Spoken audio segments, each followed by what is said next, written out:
Ada seorang gadis miskin yang menjalankan sebuah warung kecil, namun siapapun yang makan masakannya tidak bisa pergi tanpa memujinya. Orang-orang datang dari kota yang jauh hanya untuk makan di sana. Suatu hari seorang pria datang ke warung itu untuk pertama kalinya. Saat ia mencicipi makanannya, ia merasa makanannya sangat lezat. Saat hendak pergi, pria itu memberikan gadis itu sebuah kartu. Di rumah, gadis itu mencari alamat yang tertulis di kartu tersebut. Ternyata itu adalah restoran paling terkenal di dunia, tempat di mana hanya orang-orang kaya yang makan. Di restoran itu, ada seorang koki yang sangat terkenal. Gadis itu menjadi gugup karena dia sangat miskin dan merasa mungkin tidak bisa memasak dengan enak. Maka, dia memutuskan untuk tetap memasak seperti di warungnya. Hari itu juga, sebuah mobil mewah datang menjemputnya. Karena lelah dengan kemiskinannya, gadis itu naik ke dalam mobil. Ia dibawa ke dapur mewah di mana semuanya serba mewah. Melihat semua itu, semangatnya untuk membuktikan diri semakin membara. Tak lama kemudian, beberapa koki berdiri berbaris dan koki terkenal itu pun datang. Ia mengumumkan bahwa hari ini akan diadakan uji kemampuan untuk dua orang. Satu adalah gadis miskin bernama Lassie, dan yang satunya lagi adalah John, lulusan sekolah memasak. Ujian itu adalah memasak nasi goreng sederhana.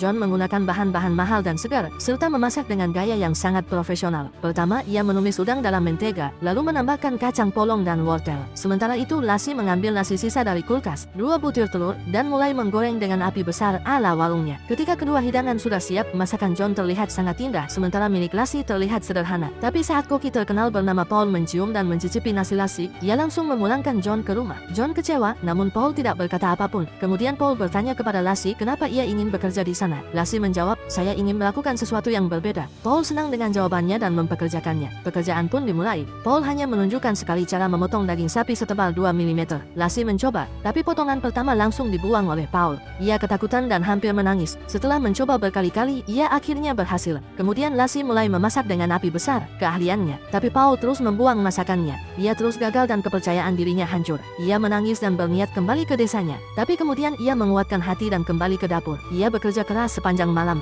Keesokan harinya semua orang melihat bahwa ia tampak lelah, tetapi ada semangat berbeda di matanya. Ia mulai menggoreng daging sapi dengan cepat, tanpa berhenti. Tangannya terbakar, tapi ia tak menyerah. Ketika Paul mencicipi daging sapi buatannya, ia tercengang. Rasanya luar biasa, seperti meleleh di mulut. Ia tidak berkata apa-apa, tapi dari wajahnya terlihat jelas. Lassie kini telah menjadi seorang koki yang luar biasa. Subscribe untuk rekomendasi film lainnya.